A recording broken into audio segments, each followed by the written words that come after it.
வேதத்தை எடுத்துக்கொள்வோம். ரோமருக்கு எழுதின நிருபம் 8வது அதிகாரம். ரோமர் 8வது அதிகாரத்தின் 37வது வசனத்தை வாசிக்க கேட்கலாம். ரோமர் 8:37. இவை எல்லாவற்றிலேயும் நாம் நம்மில் அன்பு கூறுகிறவராலே முற்றும் ஜெயம் கொள்ளுகிறவர்களாய் இவை எல்லாவற்றிலேயும் நாம் நம்மில் அன்பு கூறுகிறவராலே முற்றும் ஜெயம் கொள்ளுகிறவர்களாய் இருக்கிறோமே. கைகளை உயர்த்தி ஒரு விசை கூட ஹல்லேலூயா. இந்த ஆண்டு என்ன ஆண்டு? சத்தமா சொல்லுங்க. இன்னும் சத்தமா சொல்லலாம். எஸ், ஜெயிக்கணும். ஏன்னா ஜெயித்தவருக்கு ஜெயிக்கிறவங்கள தான் ரொம்ப பிடிக்கும். நாம் ஆராதிக்கிற தேவன் தோல்வியே காணாதவர். அவரை ஆராதிக்கிறவர்களுடைய தோல்வியை ஜெயமாய் மாற்றுகிறவர். உலகத்தில் உங்களுக்கு உபத்திரவம் உண்டு, திடன் கொள்ளுங்கள், நான் உலகத்தை ஜெயித்தேன் அப்படிங்கிறார். அப்ப ஆண்டவர் என்ன சொல்லி நம்மை திடப்படுத்துகிறார்னா, நான் ஜெயிச்சிருக்கிறேன் அப்படிங்கிறார். அப்ப நம்முடைய போக்கஸ் எதுல இருக்கணும் தெரியுமா? ஜெயிக்கணும். இயேசு தம்முடைய இந்த பூமிக்குரிய ஓட்டத்தின் முடிவில் சொன்னார், நான் ஜெயித்தேன் என்றார். அதே போலதான் இந்த உலக முடிவில் சபைக்குரிய ஒரு முடிவு வரப்போகிறது. சபை எடுத்துக்கொள்ளப்படுவதுதான் சபைக்குரிய முடிவு. அப்படி எடுத்துக்கொள்ளப்படுவதற்கு முன்பதாக தான் கர்த்தர் 7 சபைகளுக்கும் சொல்லுகிறதை வேதத்தில் பார்க்க முடியும். ஜெயம் கொள்ளுகிறவனவனோ, ஜெயம் கொள்ளுகிறவனவனோ, ஜெயம் கொள்ளுகிறவன். அவன் ஜெயிக்கிறவனுக்கு தான் பரலோகத்தில் ஸ்தானம். ஜெயிக்கணும். ஜெயிக்கிறவனுக்கு தான் ஜீவ புஸ்தகத்தில் பெயர் கிறுக்கப்படாம ரட்சிக்கப்பட்டு தேவனோடு உடன்படிக்கை செய்யும் போதே ஜீவ புஸ்தகத்தில் பெயர் எழுதப்படும். இனி நம்ம அடுத்த சேலஞ்ச் என்ன தெரியுமா? இந்த பெயர் கிறுக்கப்படக்கூடாது. ஹல்லேலூயா. பேரை வெட்டுவேன்னு பைபிள்ல இருக்கு, கிறுக்கி போடுவார்ன்னு இருக்கு. அவ கிறுக்கப்படாம இருக்கணும்னா உண்மையிலே நம்ம பேர்லாம் கிறுக்கு பிடிச்சிட்டு, உண்மையிலே கிறுக்கு பிடிச்சிட போறாங்க. நம்ம எல்லாம் இப்படி இருந்துட்டு அங்க போய் பேர் எழுதி இருக்கலாம், எழுதி இருக்கு, ஆனா மேல வெட்டி இருக்குன்னா உண்மையிலே நரகத்துல பைத்தியமா தான் இருக்க முடியும். அதெல்லாம் கொஞ்சம் இமேஜின் கூட பண்ண முடியாது. அதாவது பேரே எழுதல, சே மிஸ் பண்ணிட்டோமே, அப்படி ஒரு கூட்டம் போகும். பேர் எழுதிட்டு வெட்ட எப்படி இருக்கும்? அதனாலதான் சபையை இந்த சொல்லும் போது 10 கன்னிகைகளும் மணவாளனுக்கு எதிர்கொண்டு போறாங்க. 5 பேர் மட்டும் போகல, 10 பேரும் போறாங்க. 5 பேர் மட்டும் போய் காக்கப்பட்டார்கள் அப்படின்னா அது வேற. 10 பேரும் ரெடியா போறாங்க. 10 பேருமே மணவாளனை எதிர்கொண்டு தான் போறாங்க. நம்ம எல்லாருமே என்ன நம்பிக்கையில இருக்கிறோம்னா, அவர் வரும் நாளினில் என்னை காரமா சைத்து அன்பாய் கூப்பிட்டு, இந்த நம்பிக்கையில இருக்கும்போது எனக்கு ஒண்ணு தெரியாதுன்னு மட்டும் அவர் சொல்லிட்டார்னா, அதாவது 20 வருஷத்துக்கு முன்னாடி உங்க அப்பா ஈசாக்கு உங்க தாத்தா ஆபிரகாம்னு பேசினவர் 20 வருஷம் கழிச்சு வந்து யாக்கோப்ட்ட உன் பேர் என்னன்னு கேட்டா எப்படி இருந்துச்சு? எப்படி இருந்திருக்கும் யாக்கோவுக்கு? அப்படி இருக்கக்கூடாது. ஆமென். எனவேதான் நம்மால முடியாது என்பதை அறிந்துதான் இங்க வேதம் அழகாய் நமக்கு ஒரு நம்பிக்கையை கொடுக்கிறது. என்ன தெரியுமா? இவை எல்லாவற்றிலையும் நம்ம எப்படி ஜெயிக்க போறோம்னா, நம் மேல ஒருத்தர் அன்பு வச்சிருக்கிறாரு, அவராலே நாம் முற்றும் ஜெயம் கொள்ளுகிறவர்களாய் இருக்கிறோம்.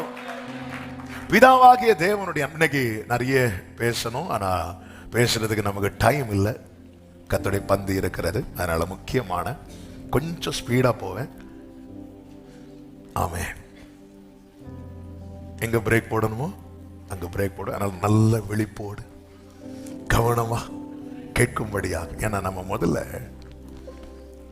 ஆண்டவர் இந்த வார்த்தையை தந்து நவம்பர் மாசத்துல இந்த வார்த்தையை கொடுத்தான். இந்த வார்த்தையை வைக்கும் போது ஆண்டவர் இந்த வார்த்தையை தந்து பேசிட்டு இருந்ததெல்லாம் ஒண்ணுதான். இன்னைக்கு நீ என் அன்பை நம்பு அப்படிங்கிறார். என் அன்பை நம்பு. நான் உன் மேல வச்சிருக்கிற அன்பை நீ நம்பு. ஆமென். பல நேரத்துல நம்ம தேவ அன்பை எதோடு ஒப்பிடுகிறோம் என்றால், ஏசாயா 48 உண்டல்லவா, எடுக்க வேண்டாம். சீயோனோ ஆண்டவர் என்னை மறந்தார், என்னை கைவிட்டார், 48 தானே என்று சொல்லுகிறார். ஏசாயா எடுத்தீங்களா? யாராவது குயிக்கா? 49:14. சீயோனோ, கர்த்தர் என்னை கைவிட்டார், ஆண்டவர் என்னை மறந்தார் என்று சொல்லுகிறார். ஆண்டவர் சொல்றாரு 15 அவர்கள் அதாவது ஸ்திரீயானவள் தன் கற்பத்தின் பிள்ளைக்கு இறங்காமல் தன் பாலகனை மறப்பாளோ. எங்க கொண்டு வரார் பாருங்க. ஸ்திரீயானவள் எப்படி கொண்டு வர தன் நான் ஆண்டவர் என்ன சொல்ற, நான் ஊட்டி வளர்த்த பிள்ளை நீ அப்படிங்கிறார். இங்க அப்படிதானே கொண்டு வர, நான் ஊட்டி வளர்த்த பிள்ளை நீ. அப்படி ஸ்திரீ மறப்பாள். அப்படி அவர்கள் மறந்தாலும் நான் உன்னை மறக்க மாட்டேன் சொல்லிட்டு என் உள்ளங்கையில உன்னை வரைந்திருக்கிறேன். அவருக்கு தெரியும் என்ன வரைஞ்சாங்க ஆணி அடிக்கப்படும் தெரியும், ஆனாலும் வரைஞ்சு வைக்கிறார். உன் மதில்கள் எப்போதும் எனக்கு முன்னாக இருக்கிறது. உன் மதில்கள் எப்போதும் எனக்கு முன்பாக இருக்கிறது. மதில்ல எதுக்கு கட்டுறோம்? அப்ப தேவனுடைய மைண்ட் ஃபுல்லா எப்படி இருக்கு தெரியுமா? என் பிள்ளை எப்படியாவது காக்கப்படணும்.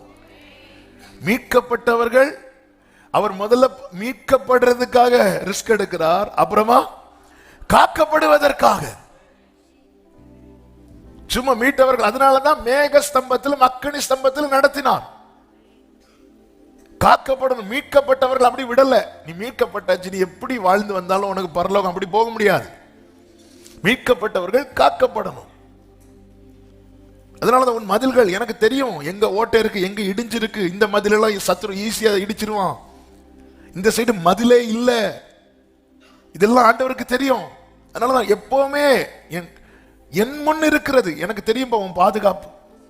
அதனாலதான் சகரியா 9வது அதிகாரத்துல கர்த்தருக்கு மகிமை உண்டாவதாக, சகரியாவின் புஸ்தகம் 9வது அதிகாரம் அதனுடைய 8வது வசனத்திலே சொல்லப்பட்டிருக்கிறது, புறப்படும் போதும் திரும்பி வரும்போதும் காக்கப்படும்படிக்கு சுற்றிலும் பாளையம் போடுவேன். இனி ஒடுக்குகிறவன் அவர்களிடத்தில் கடந்து வருவதில்லை. அதை என் கண்களினாலே பார்த்து கொண்டிருக்கிறேன். காக்கப்படும்படிக்கு ஒடுக்குறவன் உள்ள வந்துடக்கூடாது. எனவேதான் ஆபிரகாம் விட்ட கர்த்தர் என்ன சொல்லுவா தெரியுமா? நீ எனக்கு முன்னாக நடந்து கொடு, என் பார்வையிலே இருந்து, என் பார்வையில இருந்தா நீ காக்கப்படுவ. பிரியமான கர்த்தருடைய பிள்ளைகளை, கர்த்தருக்கு மகிமை உண்டாவதாக. நம்மிடத்தில் தேவன் வைத்த அன்பு வேதம் முழுவதும் ஆதியாகமம் முதல் வெளிப்படுத்தின விசேஷம் வரைக்கும் தேவனுடைய அன்பை பார்க்க முடியும். நியாயப்பிரமாணம் முழுவதையும் ஒத்த வாக்கியத்துக்குள்ள ஆவியானவர் எழுதி வைத்தார். அதுதான் லவ். ஆமென். அன்பு இன்னதென்று அறிந்தவனுக்கு தான் நியாயப்பிரமாணம் எதற்கு கொடுக்கப்பட்டது இன்னதென்பதை அறிய முடியும். இங்கே பிதாவாகிய தேவனுடைய அன்பை அவர் என்ன செய்கிறார் என்றால், கொஞ்சம் நல்ல கவனிங்க. 8:39 சொல்லப்பட்டிருக்கிறது. ரோமர் 8:39, உயர்வானாலும் தாழ்வானாலும் வேறு எந்த சிருஷ்டி ஆனாலும் நம்முடைய கர்த்தராகிய இயேசு கிறிஸ்துவில் உள்ள தேவனுடைய அன்பு. அப்போ இயேசு கிறிஸ்துவுக்குள்ள என்ன இருக்கு? யாருடைய அன்பு? பிதாவாகிய தேவன் தம்முடைய மொத்த அன்பையும் யாருக்குள்ள வச்சிருக்கிறார்? இந்த வேர்டை நீங்க உள் வாங்கணும். அதனாலதான் நான் உங்களை சொல்றேன். பிதாவாகிய தேவன் தம்முடைய மொத்த அன்பையும் யாருக்குள்ள வச்சிருக்கிறார்? இப்போ பரலோக தேவனுடைய முழு அன்பு யாருக்குள்ள இருக்கிறது? இயேசுக்குள்ள. இனி அப்படியே 32வது வசனத்தை பார்த்தீங்கன்னா, தம்முடைய சொந்த குமாரன் என்றும் பாராமல் நம் எல்லாருக்காகவும் அவரை ஒப்பு கொடுத்தார். பிதாவாகிய தேவன் தம்முடைய மொத்த அன்பையும் தம்முடைய குமாரனாகிய இயேசுவுக்குள்ள வைத்து அந்த இயேசுவை நம் எல்லாருக்காகவும் ஒப்பு கொடுத்தார். என்ன நான் சொல்வேன், இயேசுவின் அன்பை ருசித்தேன் தினமும்.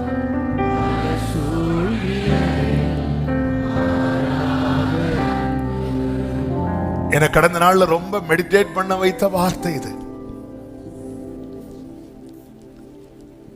ஜீசஸ் மட்டும் இல்லைன்னா நாமும் இஸ்ரவேலரை போல மோசே கிட்ட சொன்ன, மோசே கிட்ட இஸ்ரவேல் சொல்றாங்கல்ல, நாங்க தூரத்திலே நிக்கிறோம், நீங்க போங்க, நாங்க வர மாட்டோம்.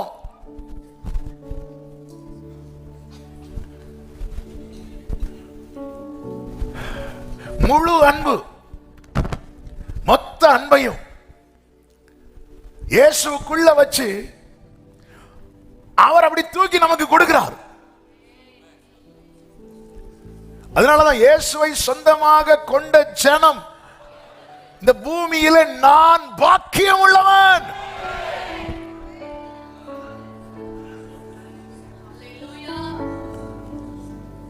ஜெயிக்கணுமா? இயேசுவை கொண்டாட பழகுங்கள். Celebrate Jesus. பொதுவா ஜெயிக்கிறவங்க செலிப்ரேட் பண்ணுவாங்க.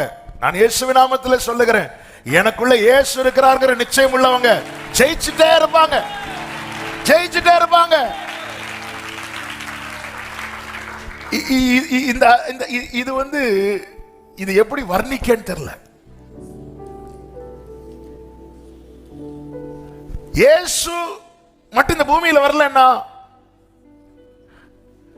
தேவன் அன்பாகவே இருக்கிறார் என்கிற சத்தியம் நமக்கு தெரியாம போயிருக்கும். அன்பு கூர்ந்தார் என்று பழைய ஏற்பாட்டில் பல இடத்துல பார்க்க முடியும். ஆனால் தேவன் அன்பாகவே இருக்கிறார் என்கிற சத்தியத்தை யோவான் மூலம் ஆவியானவர் வெளிப்படுத்த காரணம், ஒருத்தர் இந்த பூமியிலே வந்தார், அவர்தான் ஆண்டவராகிய இயேசு கிறிஸ்து. 1 யோவான் 4வது அதிகாரம் அதனுடைய 9வது வசனத்தில் இப்படி சொல்லப்பட்டிருக்கிறது, தம்முடைய ஒரே பேரான குமாரனாலே நாம் பிழைக்கும்படிக்கு தேவன் அவரை இவ்வுலகத்திலே அனுப்பினதினால் தேவன் நம்மேல் வைத்த அன்பு வெளிப்பட்டது. கைகளை உயர்த்தி ஆமென் சொல்லுங்க பார்க்கலாம். ஹல்லேலூயா. இன்னைக்கு துணிஞ்சுன்னா அந்த வேர்டை தப்பா இருக்கக்கூடாது. உரிமையா கிட்ட வந்துட்டு அப்பாங்கிறோம், டேடிங்கிறோம். ஹல்லேலூயா. என்னெல்லாம் பாட்டு வந்திருக்கு. ஆமென். எப்படியெல்லாம் பாடுறோம், எப்படி, என்ன நமக்கு என்ன வெளிப்பட்டதுன்னா, God is love. தேவன் அன்பாக, தேவன் பழைய ஏற்பாட்டில் பயங்கரமாகவும் புதிய ஏற்பாட்டில் அன்பாக அப்படி கிடையாது. வேதம் தெளிவாய் சொல்லுகிறது, தேவன் 1 யோவான் 4:16 தேவன் அன்பாகவே இருக்கிறார். இந்த வார்த்தையை யோவான் சொல்லும் போது ஃபர்ஸ்ட் என்ன சொல்றாரு பாருங்க, தேவன் நம்மேல் வைத்திருக்கிற அன்பை நாம் அறிந்து விசுவாசிக்கிறோம். எப்படி அறிந்தோம்? இயேசு கிறிஸ்துவின் மூலமாய் அறிந்து விசுவாசிக்கிறேன். இப்போ யோவான் சொல்றாரு, இங்க பாரு, தேவன், அதுலதான் வேர்டு வருது, God is love. தேவனிடத்தில் அன்பும் உண்டல்ல, தேவன்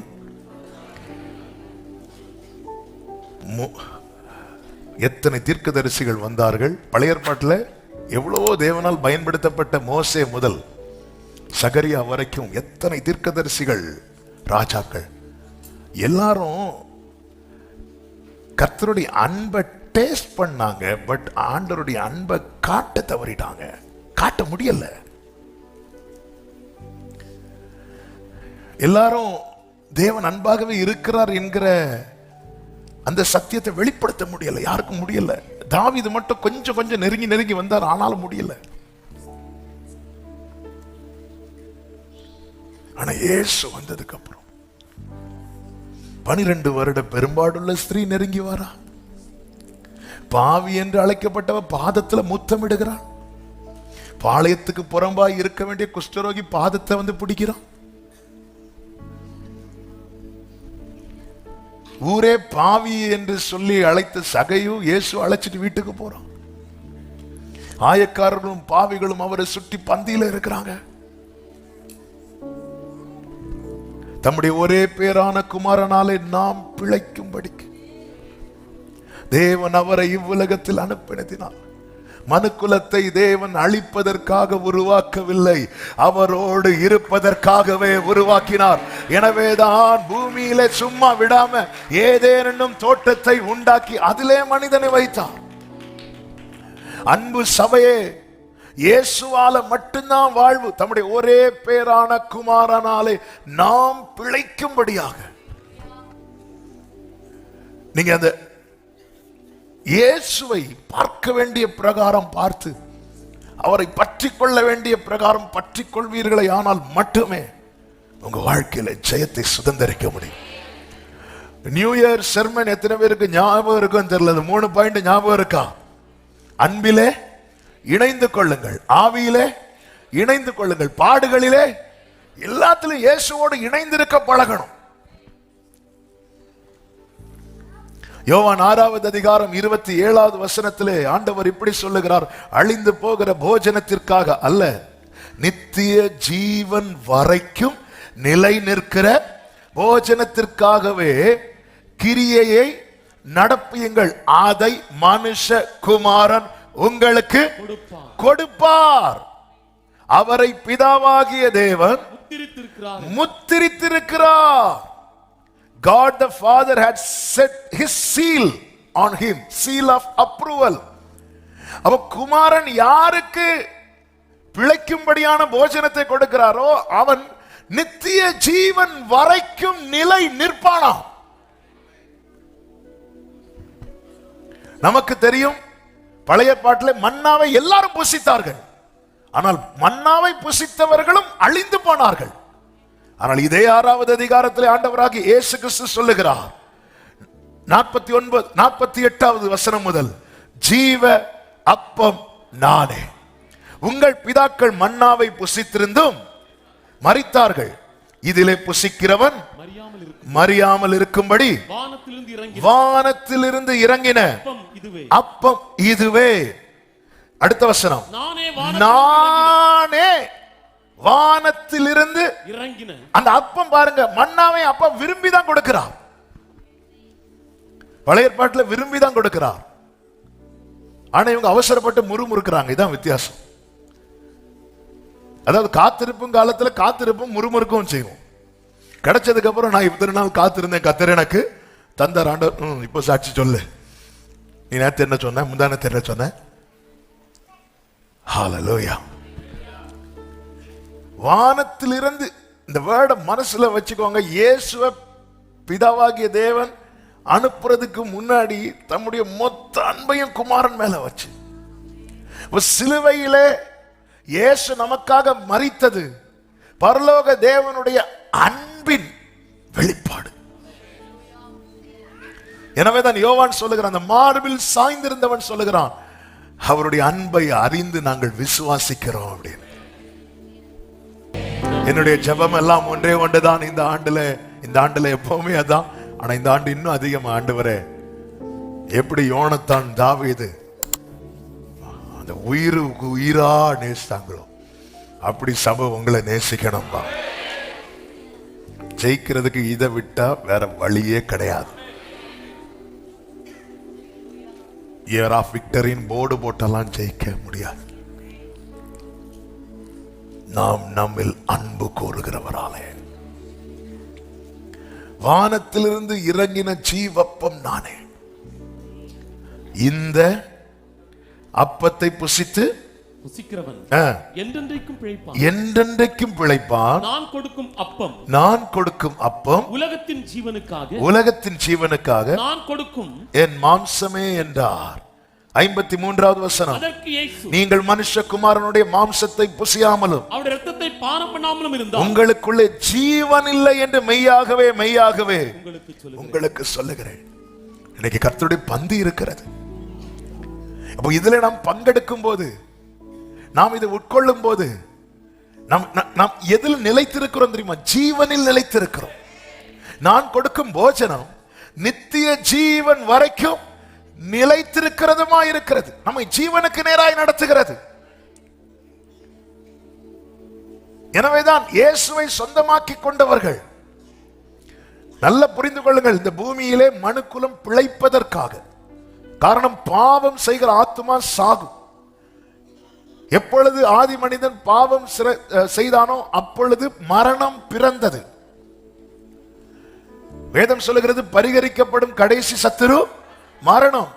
இயேசு அந்த மரணத்தை ஜெயிச்சிட்டார், ஜெயித்து உயிர் தெழுந்தார்.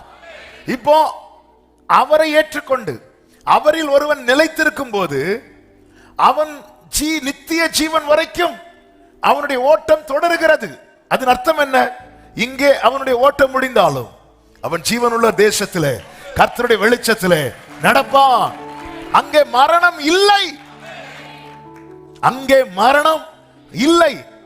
எனவே தேவ பிள்ளைகளை கர்த்தருடைய பந்தியில் எடுக்கிறவர்களுக்கு நான் சொல்லுகிறேன், ஏதோ கம்யூனியன் வந்தோம், எடுத்தோம், ஒரு துண்டு எடுத்து போட்டோம், அப்படி இல்லை. ஆமென். அவருடைய மாம்சம் கர்த்தர் கொடுக்கிறார். ஆண்டவர் சொல்லுகிறார் 53 நீங்கள் மனுஷர் குமாரனுடைய மாம்சத்தை புசியாமலும் அவருடைய இரத்தத்தை பானம் பண்ணாமலும் இருந்தால் உங்களுக்குள்ளே ஜீவன் இல்லை. அநேகர் இது சரி அடுத்த மாசம் பார்த்துக்கலாம்,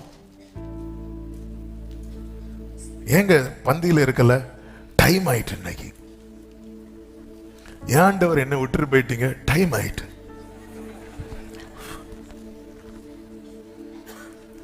ஆமென், ஆமென். யூசுவலா நீங்க எத்தனை மணிக்கு சாப்பிடுவீங்க? 1 மணிக்கு.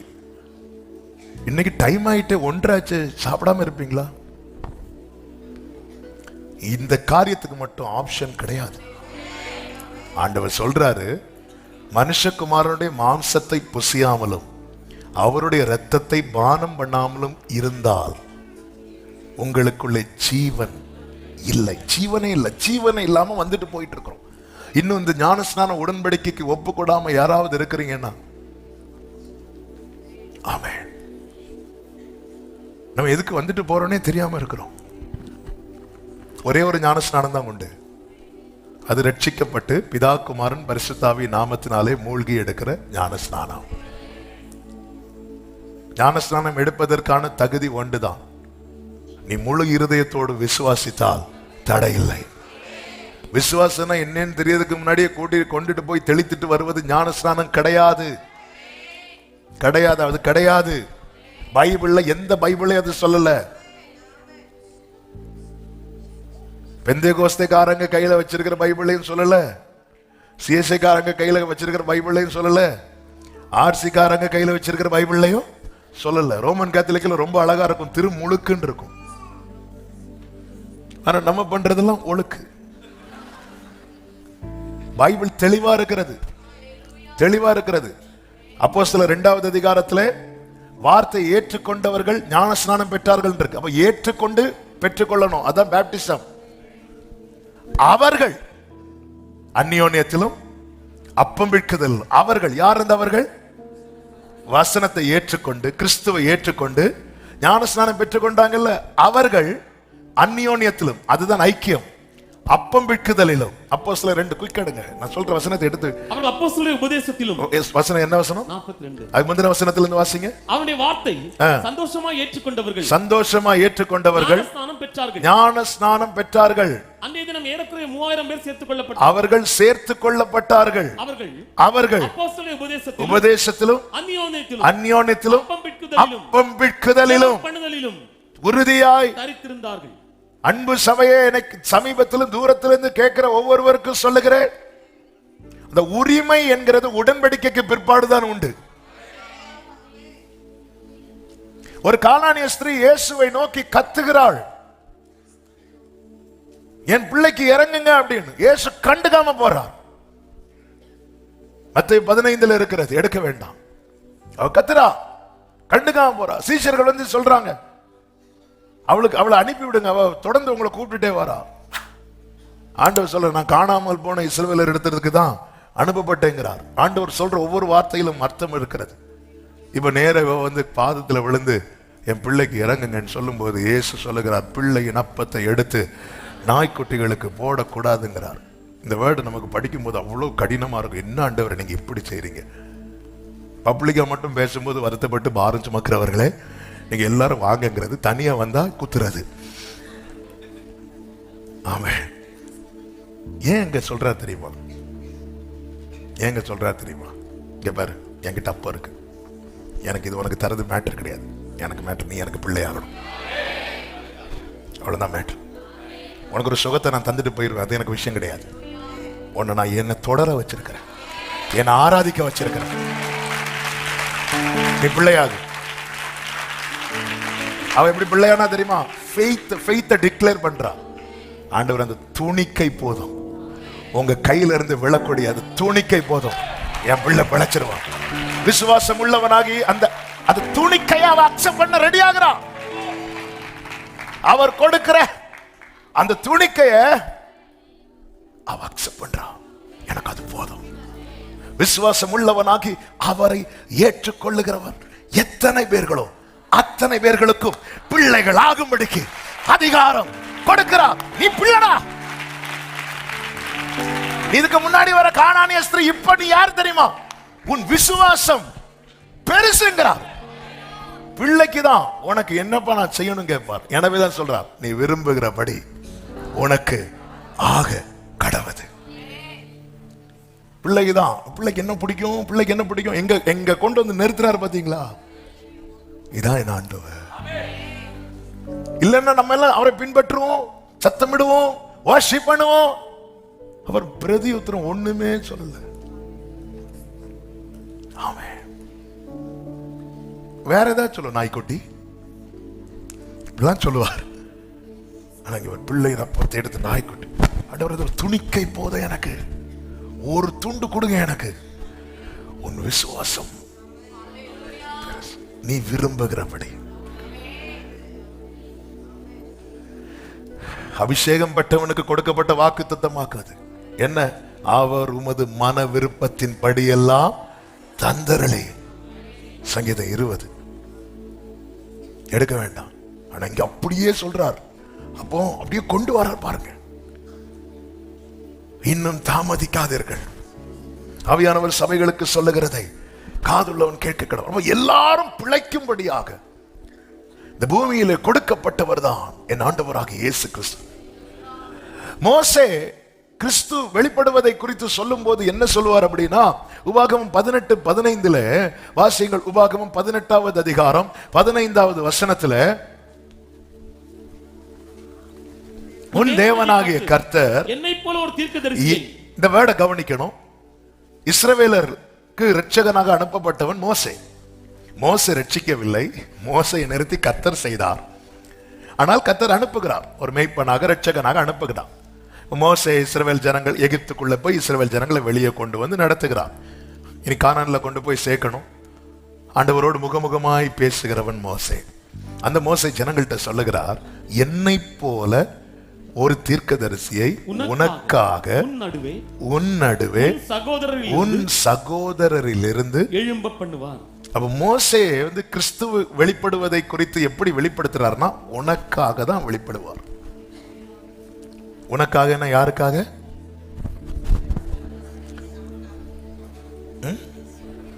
உனக்காக யாருக்காக? இஸ்ரவேலருக்காக. ஐயா, எனக்காக, உங்களுக்காக வரட்டும். அங்க மோசே யார்கிட்ட சொல்றாரு? இஸ்ரவேலர்கிட்ட சொல்றார். உனக்காக உன் நடுவே உன் சகோதரிலிருந்து எழும்ப பண்ணுவார். இப்ப ஏசாயாவை கொண்டு பேசுகிறார்.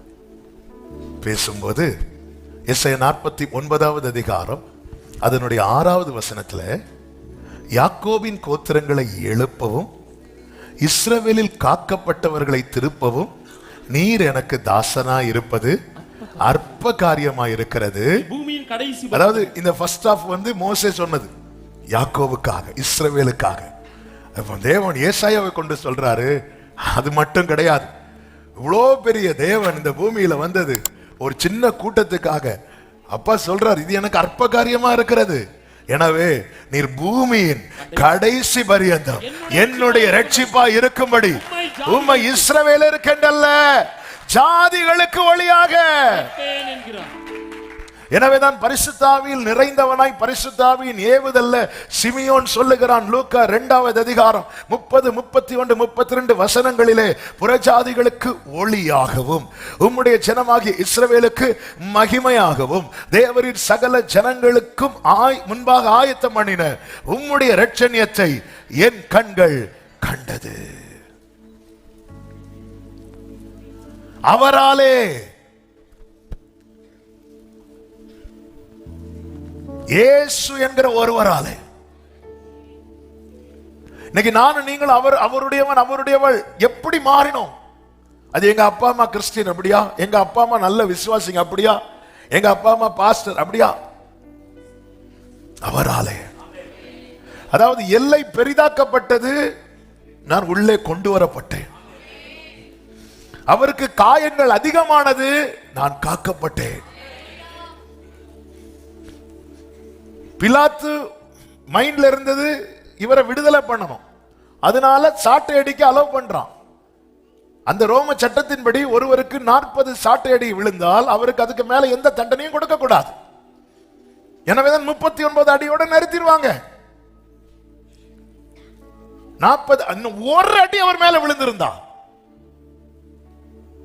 நான் இல்ல நீங்க இல்ல, தண்டனை அங்க நடந்திருக்காது. ஆனா ஒரு அடிய ஸ்டாப் பண்ணி பல அடி அதுக்கப்புறம் பிதா அனுமதித்தார். பிதாவோ அவரை நொறுக்க சித்தமாக்கி, பிலாத்து அவரை அடித்து விடுதலையாக்க சித்தமான, ஆனா பிதா அவரை நொறுக்கி நம்மை காக்க சித்தம் கொண்டார். எல்லையை பெரிதாக்கினார்.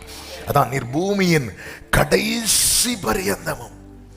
எனவேதான் வேதம் சொல்லுகிறது, என் சிநேகிதனான ஆபிரகாமின் சந்ததியே, உன்னை பூமியின் கடையாந்திரத்திலிருந்து எடுத்து வந்து நீ என் தாசன், நான் உன்னை வெறுத்து விடவில்லை என்று சொல்லுகிறேன். ஹல்லேலூயா. யார் இவர்? பிதாவினால் மிகவும் நேசிக்கப்பட்டவர். பிதாவினால் மிகவும் அவரால் நாம் பிழைக்கும்படிக்கு. என்னை பிழைப்போட்டுகிறவர் என்னை ஜெயிக்க வைப்பாருங்கிற காரியத்துல ஒரு தேவ பிள்ளையை நம்பிக்கையில உறுதியா இருக்கணும். நான் இந்த காரியத்துல ஜெயிப்பேன். தாவீது சொல்றேன், நான் சேனைக்குள் பாய்வேன், நான் மதிலை தாண்டுவேன். ஒரு தீங்கு வரும்போது கர்த்தர் அவனை மறைத்து வைக்கிறார். அங்கிருந்து பாடுகிறான், தீங்கு நாளில் அவர் என்னை கூடாரத்தில் மறைத்து ஒளித்து வைத்து என்னை கண்மலை மேல உயர்த்து. அவன் மைண்ட் ஃபுல்லா நான் ஜெயிப்பேன் ஜெயிப்பேன் ஜெயிப்பேன். எனக்கு கர்த்தர் என் வெளிச்சமாய் இருக்கிறார், என் ஜீவனின் பலனாய் இருக்கிறார். நான் யாருக்கு அஞ்சுவேன்? எனக்கு விரோதமாய் ஒரு பாளையமே இறங்கினாலும் இதிலே நான் நம்பிக்கையா இருப்பேன். அன்பு இன்னது என்பது முழுமையாய் அறியாத தாவீதே இவ்வளவு கான்பிடண்டா, ஐயோ நான் தோற்றுவேன் நான் தோற்றுவேன் நான் தோற்றுவேன், இப்படி அவன் ஓடல. அவன் ஓடும்போது கூட பாடிட்டு தான் போறான். அவன் ஓடும்போது கூட பாடிட்டு தான் போறான். 3வது சங்கீதம், காலையில் எழும்பி பாடின சங்கீதம்.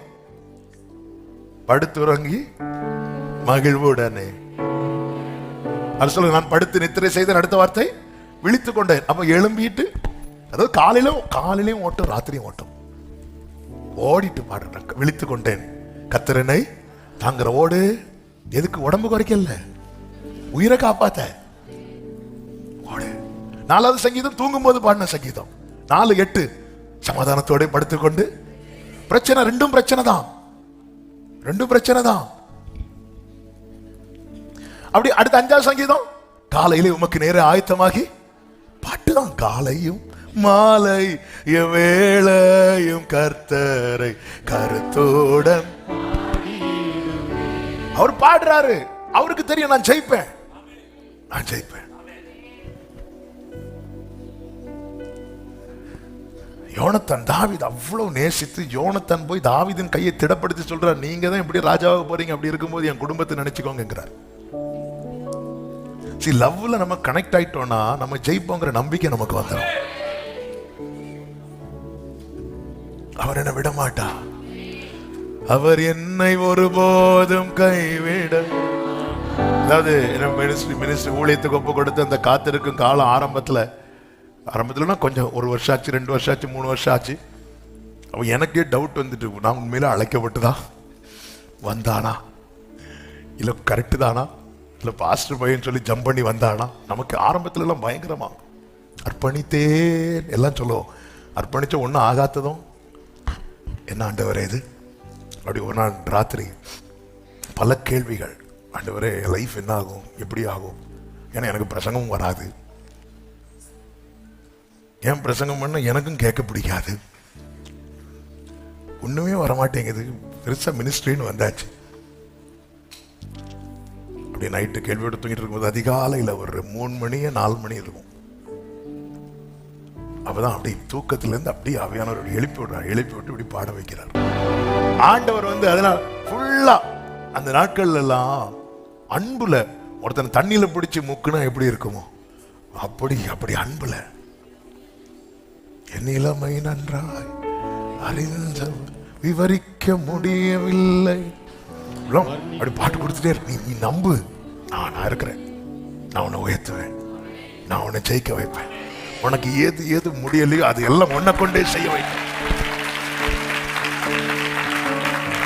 ஏன் ஆண்டவரே எப்படி? என்ன உனக்காக அனுப்பப்பட்டேன், உனக்காக, எனக்காகவே. என் பிதா வேற யாருக்குள்ள வச்சிருந்தாலும் அந்த அன்பு பாதியா தான் எனக்கு கிடைச்சிருக்கும். இயேசுக்குள்ள வச்சதுனாலதான் அந்த அன்பு முழுமையா எனக்கு கிடைத்தது. நேரம் போது இன்னொரு 1/2 hour வேணும், 10 நிமிஷத்துல முடிக்கணும். யோசேப்பு எகிப்துக்கு போனதை வைத்து நான் கம்பேர் பண்ணி ஒரு 5 காரியத்தை குயிக்கா சொல்லிட்டு என் நேற்று மைண்டுக்குள்ள அதுவும் ஓடிட்டு இருந்து நான் ஜெபிக்க விரும்புறேன். யோசேப்பு ஸ்டோரி நமக்கு எல்லாருக்குமே தெரியும். யோசேப்பு யாக்கோபால ரொம்ப நேசிக்கப்பட்டவன், மிகவும் நேசிக்கப்பட்டவன். நம் ஆண்டவராகிய இயேசு கிறிஸ்துவை குறித்து பிதா சொல்லுகிறார், இவர் என்னுடைய நேசகுமாரன், இவரில் நான் பிரியமாயிருக்கிறேன். ஆனா யோசேப்பு லைஃப்ல நடந்ததெல்லாம் நமக்கு பார்க்கும்போது பரிதாபமா இருக்கும். இயேசுவின் பிறப்பு பார்க்கும்போது நமக்கு வேதனையா இருக்கும். ஆனா இயேசுவின் பிறப்பு அந்த குடியில வச்சு நிறைய பேர் வாழ்ந்துட்டு இருக்கிறாங்க. யோசேப்பின் இப்படி ஆயிட்ட பைபிள் தெளிவாய் கிளியரான பிக்சர் நமக்கு கொடுக்கிறது. சங்கீதம் 105:17 அவர்களுக்கு முன்னாலே ஒரு புருஷனை அனுப்பினார் அப்படின்னு இருக்கு. அந்த புருஷன் யாரு? யோசேப்பு. யார் அனுப்புறா? கர்த்தர் அனுப்புறார். அப்ப யோசேப்பு யார் அப்படின்னா அனுப்பப்பட்டவர். அப்படியேதான் யோவான் 3:17 வாசியுங்கள். யோவான் 3:17 உலகத்தை ஆக்கினைக்குள்ளாக தீர்க்கும்படி தேவன் தம்முடைய குமாரனை உலகத்தில் அனுப்பாமல் அவராலே உலகம் ரட்சிக்கப்படுவதற்காகவே கைகளை உயர்த்தி ஹalleluya. 1 யோவான் 4:14 சொல்லப்பட்டிருக்கிறது, பிதாவானவர் குமாரனை உலக இரட்சகராக அனுப்பினார் என்று நாங்கள் கண்டு சாட்சியிடுகிறோம். ரட்சிப்பதற்காக, பிழைப்பதற்காக, தப்பு வைக்கப்படுவதற்காக. யோசேப்பின் சகோதரர்களுக்கு யோசேப்பு தன்னை யார் என்று வெளிப்படுத்தும் போது யோசேப்பு தன் சகோதரர்களுக்கு சொல்லும் ஒரு வார்த்தை உண்டு. ஆதியாகமம் 45 5 என்னை இவ்விடத்திற்கு வரும்படி விட்டு போட்டதினால் நீங்கள் சஞ்சலப்பட வேண்டாம், அது உங்களுக்கு விசனமாகவும் இருக்க வேண்டாம், ஜீவரட்சணை செய்யும்படிக்கு தேவன் என்னை உங்களுக்கு முன்னே அனுப்பினார். நான் ஏன் இதை கம்பேர் பண்ணி சொல்றேன்னா நம்ம உள்ள ஏறணுங்கிறதுக்காக. இயேசு இங்கெல்லாம் சகோதரர்கள் விசனப்படுறாங்க, சே உமக்கு இப்படி பண்ணிட்டோமே. இப்படிதான் எருசலேம் ஸ்திரீகள் அழுதுட்டு இருப்பாங்க. இயேசு இப்படி கஷ்டப்பட்டு சிலுவையை சுமந்து இவங்க அழுதுட்டு இருக்கிறத பார்த்தோன்னா நிமிந்து பாரு, எனக்காக அழாத, உங்களுக்காக. இது இது இது பிதாவின் சித்தம். எனக்காக அனுப்பப்பட்டார் ஜீவரட்சணை செய்யும்படி, நாம் பிழைக்கும்படிக்கு. இயேசு மட்டும் வரலன்னா நம்ம லைஃப்ல இந்த சத்தம் தான் இருக்கணும். அவர் மட்டும் இல்லைன்னா, கிதியோனுக்கு அப்படிதான், நீங்க மட்டும் இருந்திருந்தா இது நடந்திருக்குமா அப்படி கேளுங்க. மரியாள் மாத்தல தான், நீங்க இருந்திருந்தா இது நடந்திருக்காது. ஆமென். நீங்க இருந்திருந்தா அந்த பிளேஸ்ல வேற யாரையும் வைக்க கூடாது, அந்த பிளேஸ்ல வேற யாரையும் வைக்க கூடாது. நீங்க மட்டும் இருந்திருந்தா அந்த இடத்துல ஒருத்தர் மட்டும்தான் இருக்கணும். அவர் நாம் பிழைக்கும்படி நமக்காய் அனுப்பப்பட்ட நம் ஆண்டவராகிய இயேசு கிறிஸ்து. இரண்டாவதாக இங்க யோசேப்பை குறித்து அதே வசனம் 105:17 சொல்லப்பட்டிருக்கிறது. யோசேப்பு சிறையாக விற்கப்பட்டான். அதன் அர்த்தம் என்ன? அடிமையாய் கொண்டு போகப்பட்டான். நம் ஆண்டவராகிய இயேசு கிறிஸ்துவை குறித்து வேதம் சொல்லுகிறது, பிலிப்பியர் 2:7 அவர் அடிமையின் ரூபம் எடுத்தார். அடிமையின் ரூபம் எடுத்து மனுஷர் சாயலானார். அது என்ன அடிமை, மனுஷர் சாயல், அடிமையின் ரூபம் சொல்ல காரணம் என்ன? தேவன் மனிதனை அடிமையா இருக்க படைக்கவில்லை, ஆண்டு கொள்ளும்படி படைத்தார். ஆனால் எப்பொழுது மனிதன் பாவம் செய்தானோ அவன் தேவ மகிமை அற்றவனானான். எப்பொழுது மனிதன் தேவ மகிமை அற்றவனானானோ அப்பொழுது அவன் பாவத்திற்கு அடிமையாயிட்டான்.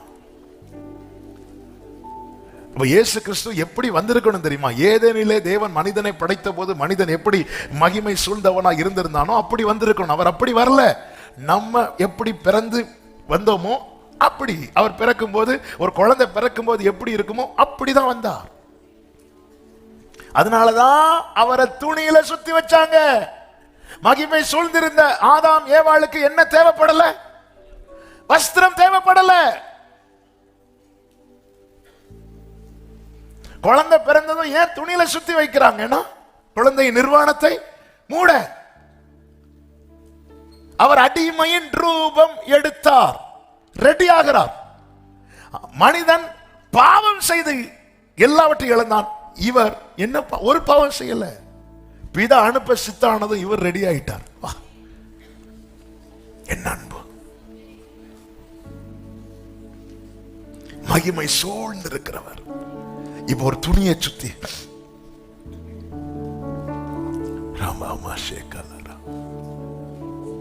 ஆண்டவருடைய அன்பு பெரியது. பிரியமானவர்களே, ஆண்டவர் நமக்கு பாராட்டின கிருபை இப்படி. அவர் 33 வருஷம் அவர் நமக்காக அடிமையின் ரூபம் எடுத்ததுனால நம்ம செஞ்சது என்ன தெரியுமா? அந்த வஸ்திரத்தை ஒருவரும் எங்க இந்த நாங்கள் ஸ்கூல் படிக்கும்போது ஸ்கூலில் ஒரு ட்ராமா போட்டோம். அந்த ட்ராமாவில் நான் ஒரு பண்ணையார்.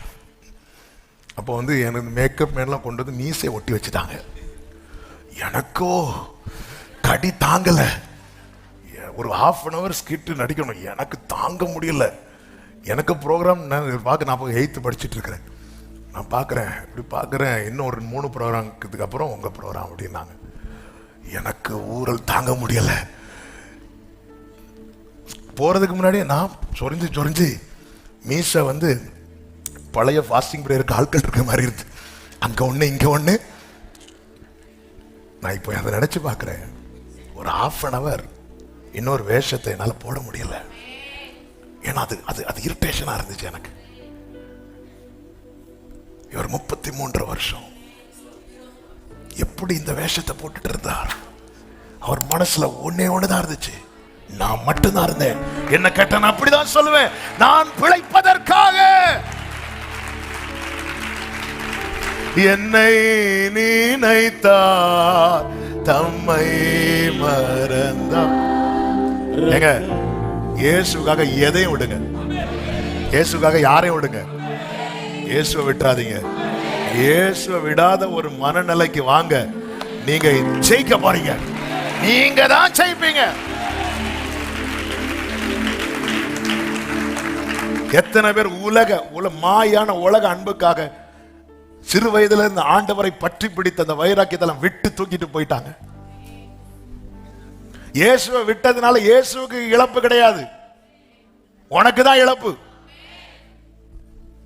தகப்பனை விட்டு போனதுனால தகப்பனுக்கு என்ன இழப்பு? தகப்பன் வீட்டுல வேலைக்காரனுக்கு சாப்பாடு 3 வேளை இருந்துட்டு தான் இருந்துச்சு. நம்ம எல்லாம் என்ன, ஐயோ இயேசு பாவம். நம்ம நினைப்பேன், ஐயோ நான் ஜோமன்ல பாவம் பாவம், ஆண்டவரே நான் ஜோம் பண்ணிடுவேனா? இல்ல நம்ம சில நேரத்தில் நம்ம பண்றதை பார்த்தா இன்னும் அவர் தாகமா இருக்கிறேன் தண்ணி நமக்கு கொடுக்கிற மாதிரி ஃபீல் பண்ணிட்டு இருக்கிறோம். ஆண்டவரை நேசிக்கணும். நம்ம ஜெபம் எல்லாம் நேசத்திலிருந்து வரட்டும். பைபிளை கையில் எடுக்கிறது நேசத்திலிருந்து வரட்டும். இன்னைக்கு 5 அதிகாரம் படிக்கிறோம், 7 அதிகாரம் படிப்போம், 7ல் 70 படிங்க. நேசத்திலிருந்து, அவுட் ஆஃப் லவ். எதுவுமே ஊழியமா நேசத்திலிருந்து வரட்டும். சபைக்கு ஒரு நேசத்திலிருந்து கொடுக்கிறது, நேசத்திலிருந்து. அன்பு இல்லாம எதுவும் பண்ணாதீங்க, அன்பு இல்லாம எதுவும் பண்ணாதீங்க. ஏன்னா அவரை பாருங்க, அவர் நமக்காக அடிமையின் ரூபம் எடுத்தார். மூன்றாவது, யோசேப்புக்கு தண்டனை கிடைத்தது செய்யாத குற்றத்துக்கு. பொய் குற்றச்சாட்டு வைக்கப்பட்டு தண்டனை இயேசுவுக்கும் அப்படியே கிடைத்தது. வேதம் சொல்லுகிறது ஏசாயா 53:5 நம்முடைய மீறுதல் நிமித்தம் அவர் காயப்பட்டு நம்முடைய அக்கிரமங்கள் நிமித்தம் அவர் நொறுக்கப்பட்டார். 9 துன்மார்க்கரோட அவருடைய பிரேத குழியை நியமித்தார்கள், ஆனாலும் அவர் மரித்த போது ஐஸ்வர்யவானோடு இருந்தார், அவர் கொடுமை செய்யவில்லை, அவர் வாயில். யோசேப்பு போர்த்திபாரின் மனைவி விஷயத்துல தப்பு பண்ணது யாரு? போர்த்திபாரின் மனைவி. தண்டனை கிடைச்சது யாருக்கு? நம்ம ஆண்டவர் விஷயத்துல தப்பு பண்றது யாரு? நாம தான். தண்டனை கிடைச்சது யோசேப்புக்கு. தண்டனை கிடைத்த போது யோசேப்பு ஏதாவது பேசினானா? ஏன்னா பேசினாலும் நியாயம் எடுபட்டு போகும். அது போலதான் இவருக்கு நியாயம் எடுபட்டு போனது. எனவேதான் அவருக்கு தெரியும், அவர் ஆட்டை போல அமைதியை அடிக்க கொண்டு போகப்படுகிற ஆட்டை போல மௌனமா இருந்தார். எனக்காக. இனி யோசேப்பு போர்த்திபாரின் மனைவி ஸ்டோரி படிக்கும் போதெல்லாம் இது ஸ்ட்ரைக் ஆகட்டும். சில பார்க்குற கடைசியில் என்ன போர்த்திபாரின் மனைவி ஆக்கிட்டீங்களே. ஏங்க, போர்த்திபாரின் மனைவி யோசேப்புக்கு பண்ணதை விட அல்லவா நாம் அவருக்கு பண்ணியிருக்கிறோம். பாவம், நம்முடைய பாவத்து நிமித்தம் அல்லவா. யோசேப்பு பேசல, அமைதியா இருந்துட்டார். ஒவ்வொருத்தருக்கும் இப்படி கை நீட்டி குற்றச்சாட்டும் போது இயேசு பார்த்திருப்பாரு, நீ குற்றப்படுத்துறியப்பா, உன் பாவத்துக்காக தான்ப்பா நான் அடிக்கப்பட போறேன்.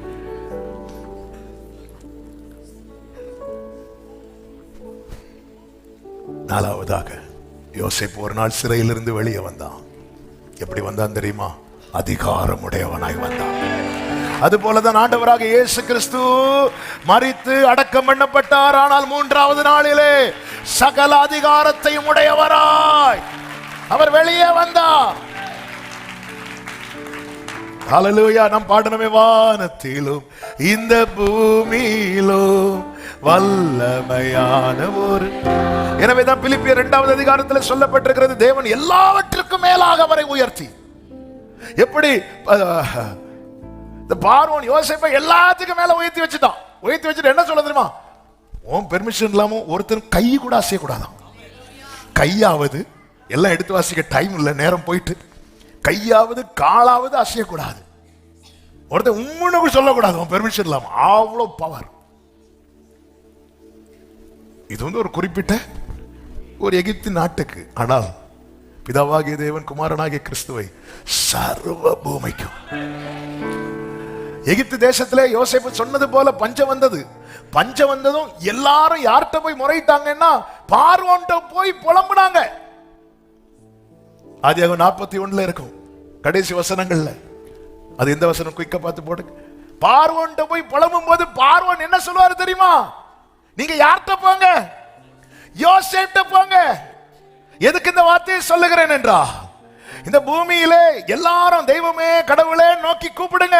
ஆனா ஒன்றை புரிந்து கொள்ளுங்கள், இயேசு கிட்ட வந்தா மட்டும்தான் பரலோகத்துக்கு போவாங்க. இயேசு கிட்ட வந்தா மட்டும்தான் என் நாமத்தினாலே. எகிப்து தேசம் எங்கும் பஞ்சம் உண்டான போது ஜனங்கள் உணவுக்காக பார்வோனை நோக்கி ஓலமிட்டார்கள். அதற்கு பார்வோன், நீங்கள் யோசேப்பின் இடத்தில் போய் அவன் சொல்லுகிறதை செய்யுங்கள். எனவேதான் பிதா பேசினார், இவர் என்னுடைய நேசகுமாரன், இவருக்கு செவி கொடுங்கள். ஜெபம் இயேசுவை நோக்கி பண்ணுங்க. அதனாலதான் நம்ம எப்பவுமே ஜெபம் முடிக்கும் போது எப்படி முடிக்கிறோம்? இயேசுவின் நாமத்தினாலே. வித்தவுட் கிரைஸ்ட் நீங்க என்ன பண்ணாலும் சரி பிதாவால் அக்செப்ட் பண்ண முடியாது. ஏன்னா அவரை ஜெனிப்பித்துட்டார்.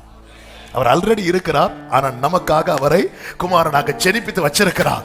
அவருக்கு முன்னாடி முழங்கால் முழங்கணும், நாவு அவரை அறிக்கை செய்ய வேண்டும். ஜெபம். எனவேதான் பாருங்க, பழைய ஏற்பாட்டில் இதுக்கு நிழல் தான் விசுவாசத்தினாலே. ஆபேலின் காணிக்கை அங்கீகரிக்கப்படுவதற்கு காரணம் என்ன? ஆபேலுக்கும் தேவனுக்கும் நடுவே அடிக்கப்பட்ட ஆட்டுக்குட்டி இருக்கிறது. அதுதான் உண்மை. அதுதான் உண்மை. வேற என்ன கொண்டு வந்தாலும். ஐந்தாவதாக, அதிகாரம் உடையவனாய் யோசேப்பு வெளியே வந்த போது ஒரு புறஜாதி ஆஸ்நாத்தை தனக்கு மனைவியாக்கிக் கொள்ளுகிறான். ஆபிரகாம் தன் உறவின் முறை சாராளை சொந்தமாக்கினான். ஈசாக்குக்கும் உறவு பெண் தான் ரெபெக்காள். அது போலதான் யாக்கோவுக்கும் உறவு பெண்கள் லேயாள், யாக்கோவு. ஆனால் யோசேப்புக்கு, நீர் யாக்கோவின் கோத்திரத்தை திருப்புவதற்கு என் தாசனா இருப்பது எனக்கு அற்ப காரியமாக இருக்கிறது. அவன் புறஜாதி, நம் தேவனற்றவர்கள். எனவேதான் வேதம் சொல்லுகிறது, வனாந்திரத்திலிருந்து தன் நேசர் மேல் சார்ந்து கொண்டு வருகிற இவள் யார்? இவ யோசேப் வந்து உட்காரும் போது, ஆபிரகாம் வந்து உட்காரும் போது ஆபிரகாமின் இனத்தாள் சாராள் வந்து உட்கார்றாங்க. ஈசாக்கு வந்து உட்காரும் போது ஈசாக்கின் உறவின் முறை ரெபெக்காள் வந்து உட்கார்றாங்க. அதே போல யாக்கோபு வந்து உட்காரும் போது லேயாளும் ராகேலும் உட்காரும் போது இப்போ யோசேப்பு பக்கத்துல. இதைதான் ரோமர் 9வது அதிகாரம் 24-25 வசனங்களிலே சொல்லப்பட்டிருக்கிறது. அவர் யூதரிலிருந்து மாத்திரமல்ல புறஜாதிகளிலிருந்தும் நம்மை அழைத்திருக்கிறார். அந்தபடி எனக்கு ஜனங்கள் அல்லாதவர்களை என்னுடைய ஜனங்கள் என்றும் சிநேகிக்கப்படாதிருந்தவளை சிநேகிக்கப்பட்டவள் என்றும் சொல்லி அழைப்பேன். இயேசுவை குறித்து எபிரேயர் 2 என்ன சொல்லப்பட்டிருக்கிறது தெரியுமா? அவர் பிதாவுக்கு முன்பாக கொண்டு போய் நம்ம எல்லாம் நிறுத்திவிட்டு சொல்வாராம், இதோ நானும் கர்த்தர் எனக்கு கொடுத்த பிள்ளைகளும். இது போலதான் யோசேப்பு இப்பொழுது பிதா யாக்கோபு உள்ள என்றாகிறார். யாக்கோபு என்றானதும் யோசேப்பு 2 பிள்ளைகளை கூட்டிட்டு போறான். யாரு தெரியுமா? எப்ராயிம், மனாசே. எங்க பிறந்தவர்கள்? புறஜாதியில பிறந்தவர்கள். இந்த 2 பிள்ளைகளை கூட்டிட்டு போய் யாக்கோபிட்ட நிறுத்தின போது யாக்கோபு ஒரு வார்த்தை சொல்லுவார். அந்த வார்த்தையை சொல்லி நான் ஜெபிக்கிறேன். ஆதியாகமம் 48வது அதிகாரம் 5வது வசனம். நான் உன்னிடத்தில் எகிப்துக்கு வரும் முன்னே உனக்கு எகிப்து தேசத்தில் பிறந்த உன் 2 குமாரரும் என்னுடைய குமாரர். உன் 2 குமாரரும் என்னுடைய குமாரர். அடுத்த வார்த்தை கவனிங்க. ரூபன், சிமியோன் என்பவர்களைப் போல எப்ராயிம், மனாசேயும். எனக்கு இதை புரியும்படி சொல்றேன். இயேசுவால நாம் பெற்ற பாக்கியம் என்ன தெரியுமா? பிதா சொல்வார், எனக்கு ஆபிரகாம் எப்படியோ நீ அப்படி, எனக்கு ஈசாக்கு எப்படியோ எனக்கு தாவீது எப்படியோ. இப்ப சொல்லுங்க, அவரால ஜெயிக்க போறோமா இல்லையா? ஹalleluya.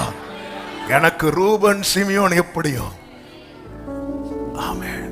ஏன் இந்த எபிரேயம், மனாசே, யாக்கோபு அணைக்க காரணம் என்ன? காரணம் ஒண்ணுதான், யாக்கோபுக்கு யோசேப்பை ரொம்ப பிடிக்கும் அப்படின்னு எனக்கு ஒண்ணு தெரியும். நான் யாரை வர்ஷிப் பண்றேனோ, நான் யாரை ஆண்டவராய் கொண்டிருக்கிறேனோ அவரை தான் பிதாவுக்கு ரொம்ப பிடிக்கும். நாளை என்னை இயேசு அவர் சமூகத்தில் கொண்டு போய் நிற்கும் போது, எனவே தான் வேதம் சொல்லுகிறது, ஆபிரகாம், ஈசாக்கு, யாக்கோபு என்பவர்களோடு கூட இவர்கள் பந்தி இருப்பார்கள். கண்களை மூடி அப்பா, இந்த பாக்கியம் கிருபையாய் தந்தீரே.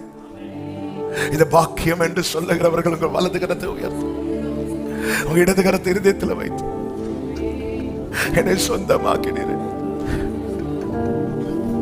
என்னை சொந்தமாக்க நீர் சிறையா அடிமையின் ரூபம் எடுத்து செய்யாத குற்றத்துக்கு தண்டனை அனுபவித்து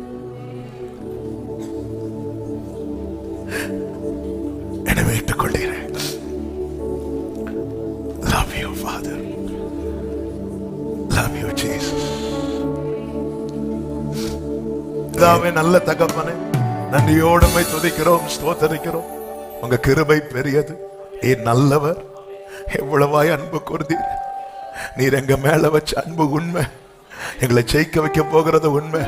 இந்த அன்பில் நிலைத்திருக்க எங்கள் ஒவ்வொருவருக்கு கிருபை தார். இனியும் உம்மை துக்கப்படுத்துகிற, வேதனைப்படுத்துகிற எந்த ஒரு காரியத்தையும் செய்யாதபடி எங்களை கிருபையாய் காத்துக்கொள்ளும். உங்க வல்ல கரங்களில் அர்ப்பணிக்கிறோம். மகிமை அனைத்தும் ஒருவருக்கே செலுத்துகிறோம், இயேசு கிறிஸ்துவின் நாமத்தில் பிதாவே. ஆமென், ஆமென். God bless you.